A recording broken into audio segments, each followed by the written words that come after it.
get special pets from this special dungeon. 7k dreamer please. Hi guys, welcome back to my channel. So honestly I don't sound very good. Firstly because I changed place for my recording and there's a lot on my mind after going through this entire update, which we will talk about in another video. But right now we're going to focus on the dungeon because I think the dungeon is still pretty important for everyone to do, especially free-to-play players. For her passive, she decreases damage taken by herself, she increases defense for allies in the front row, which includes herself, and her first skill deals 400% to the enemies with the highest attack and decreases their physical attack or magic attack for 3 turns. The second skill deals fixed damage. Same goes for her awakened skill actually, also fixed damage and increases cooldown of your entire ally team. And finally for her effect attack, she also deals fixed damage, so there's a lot of fixed damage involved, and if you are afraid of fixed damage, you can actually bring Ariel. But in my case, I'm actually going to bring Rudy because Rudy is able to cast a shield, and this will prevent your DPS from being reduced in terms of physical or magic attack. Okay, you can also use Lina for cleanse in that case.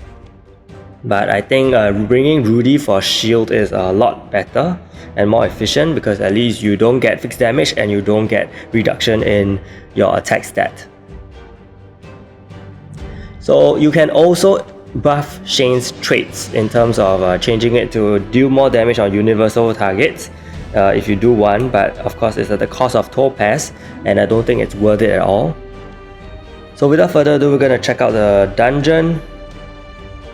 First skill is to cast the shield so that, you know, in case she uses her attack reduction skill first, you will be protected. In fact, you will be protected up to 2 skills, so she'll definitely cast her 2 skills first.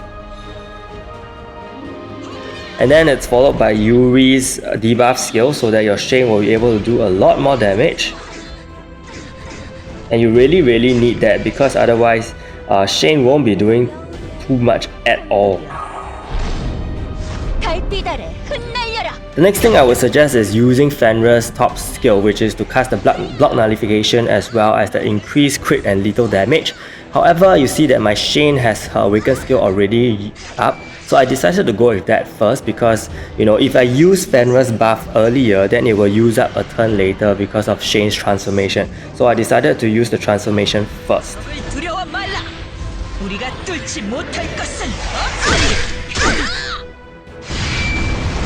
And then I use Fenrir's top skill.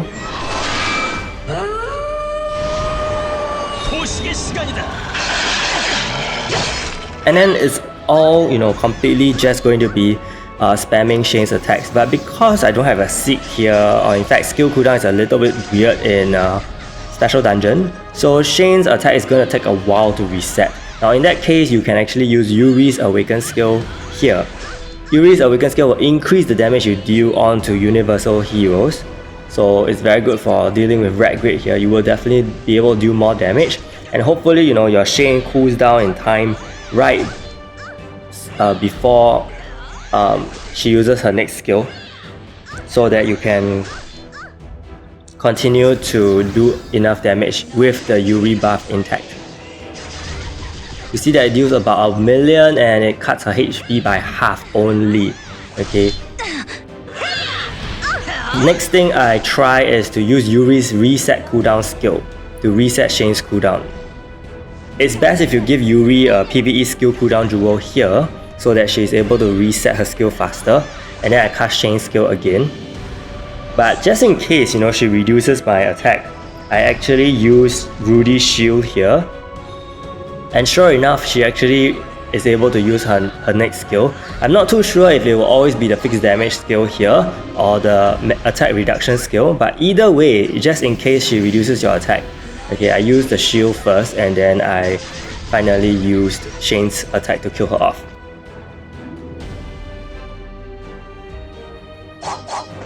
And with that, you complete the dungeon and you will then be able to get a special pet. In this case, I got a Yorang, which is not too bad. Yorang can be awakened in future, just to remind everyone. So for my Shane's equipment, I given her speed and crit because lethal is completely covered by Fenrir as well as my guild buff. Double counter, okay, physical attack, skill cooldown and increased crit and lethal damage. I have Celestial Sharpness on me So that will definitely allow me to do more damage onto Randgrid. Of course, as I mentioned, you can change your traits to increase damage on universal targets as well. And then for Rook, he's using my item rate build, which is really just pure defense, nothing too much from there. Fenrir as well, and Yuri as well, they're actually all on very defensive based setups with Willful Ring. Rudy is on a HP set as well. Remember to remove any sort of speed attack if you have on him, okay, because he does not need the speed attack at all. And basically that's all for the dungeon, so I hope you get success with it. And just a reminder that the Eve dungeon is slightly bugged right now, so don't do it if you have not done it. And also, big shout out to my channel members, the Eclipse ZMD Phoenix, Doppelganger and Reggie Bautista for the support. Stay tuned for more videos, thank you so much and see you!